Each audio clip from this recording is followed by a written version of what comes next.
As the queen walked around the Rotciv castle courtyard, she finally found a lady merchant that she could do business with. The merchant asked if she could be of service to Her Majesty.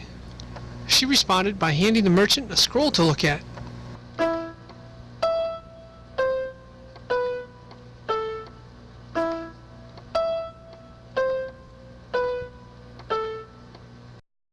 After the merchant had looked at the scroll, the queen asked, "How much will 100 copies cost?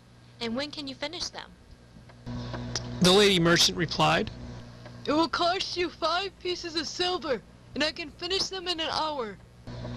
The queen handed the merchant the silver. "Here is your payment. I will come back to pick them up in a short while. Thanks." Then Queen Anne headed for the castle cemetery. As Queen Anne walked around the castle cemetery, she thought about those who had fallen in Rotciv Castle's past wars. As queen, it was Anne's role to help protect Rotciv Castle from danger. This way she could honor the fallen heroes. This was the role that she could not take that role lightly. After some more deep thoughts, Anne realized that it was time to pick up those wanted posters.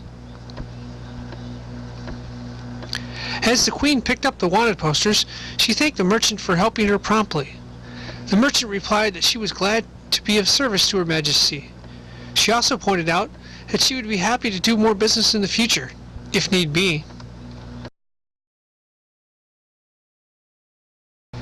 As Sammy walked into work for his new prison guard shift, he decided to bring his prisoners some food to eat.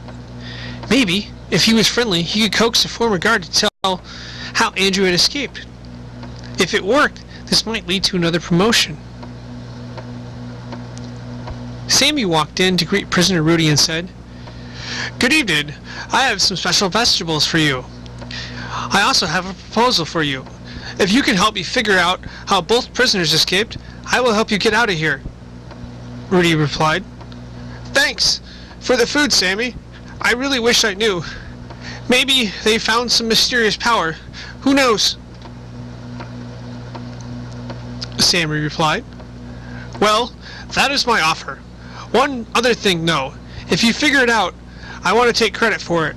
That way, King Evan will promote me, and you can have your old job back."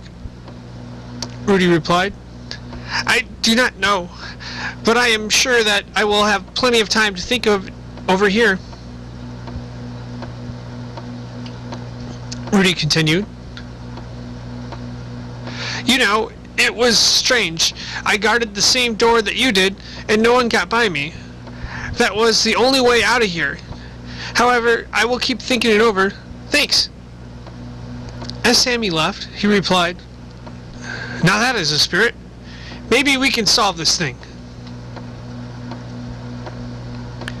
As Sammy headed back to his guard post, he was really excited about his new promotion. The extra silver from King Evan was nice too.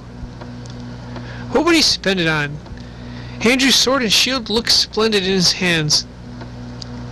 He was also happy that Rudy might help him figure out how the prisoners had escaped. If this could be solved, it might end up getting him promoted again. After a long journey, Andrew arrived at a village. The name of the village was Egret. At this time, the only thing on his mind was getting rest at a local inn. He figured that he could take care of his other business the next day. Andrew finally found an inn inside the village. He gladly paid the keeper his 1 silver piece fee to stay for the night. Then he headed inside to his room. As he opened the door, all he could think about was getting some sleep. As Andrew fell into a deep sleep, he began to dream about the Elder again.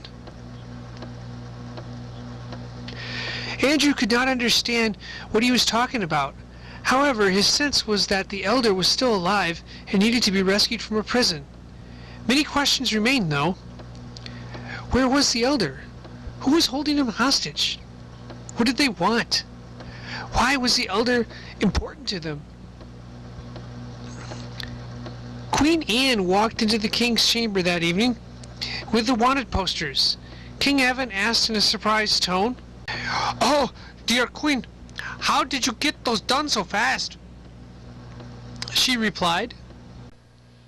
Evan, I found a lady merchant who is very good at printing these. It will only take an hour to complete. Evan replied, well, that is good.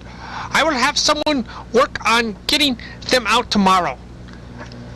As you know, I do not want to leave you with too much work to do. She replied. Thanks, that is so sweet of you. I hope we catch this Andrew before he burns down another village. Evan answered, yes, we will do what it takes to take care of this dangerous man. Indeed. The next day it rained, and rained, and rained, everywhere. It even rained at Egret village. No outdoor work could get done, not even the bridge.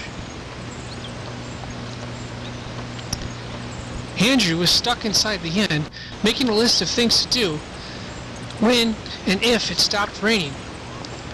First, he needed to buy weapons from a local merchant. Second, he needed to find the elder. Thirdly, he needed a map, his sea was in unfamiliar territory. Finally, he needed to make sense of what had happened these last few days. Well, that concludes part 1 of Rotciv Castle. Remember, this is a 3-part series. I'd like to thank you all for listening.